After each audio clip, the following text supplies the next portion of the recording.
Que Dieu te bénisse abondamment. Alors, comme je le disais, Adam n'est pas originaire du jardin d'Éden. Adam vient de quelque part. Ça s'appelle un déplacement, un mouvement. J'aime ça. Avant d'arriver dans le jardin d'Éden. Ce sont les arbres, les animaux, toutes ces choses-là, ces éléments-là, qui sont originaires du jardin d'Éden. Alléluia. Maintenant, je répète à nouveau. Lorsque Dieu parle, j'aime ça, Dieu prend une image, il parle de son peuple. Je veux te révéler une chose ce soir. L'une des choses les plus choquantes que tu n'aies jamais, peut-être jamais entendues. Pour toi qui es nouveau, dans la connaissance, je veux te dire que le jardin d'Éden parle du peuple de Dieu. Le jardin d'Éden n'est pas un jardin, comme tu l'entends. Non. Ce sont des paraboles, ce sont des images. Ce sont des symboles qui cachent la pensée de Dieu. J'aime ça. Alors nous allons découvrir, puisque chez nous, comme je l'ai dit, on ne fait pas d'affirmation hasardeuse comme ça, non. Mais pour affirmer quelque chose, il faut bien le démontrer avec les Écritures.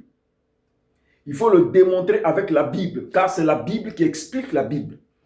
Alors pourquoi disons-nous que le jardin d'Éden, j'aime ça, représente le peuple de Dieu, j'aime ça, représente le peuple de l'Éternel, le peuple élu de Dieu. Tu vas le comprendre.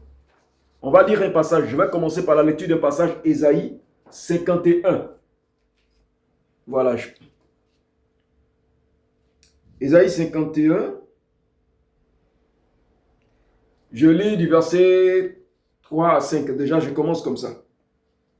Ésaïe 51, verset 3 à 5. Écoute-moi. Ainsi l'Éternel a pitié de Sion. On parle de Sion. On dit l'Éternel a pitié de Sion. Il a pitié de toutes ses ruines. Sion se retrouve en ruine. Pour avoir désobéi, Sion se retrouve en ruine. Et on dit, l'Éternel a pitié de Sion et de ses ruines. Ça dit tous les dégâts qui ont été causés. Il rendra son désert semblable à un Éden. J'aime ça, j'aime ça. D'abord, avant d'en arriver là, avant de continuer, je veux que tu saches une chose.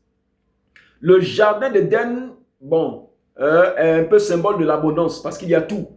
Des arbres à manger, il y avait les animaux, voilà, il y avait toutes choses, tout ce que tu peux imaginer. Donc, d'une part, le jardin d'Éden est symbole d'abondance. Il n'y a pas de manque. Ce que tu veux, il y a. Il y a la paix, il y a le repos, il y a la joie. C'était le règne d'Adam. Alléluia. Bien. Et quand alors, j'aime ça, l'Éternel parle maintenant de Sion et de ses ruines, et que l'Éternel se répand de ce qu'il a fait à Sion, j'aime ça,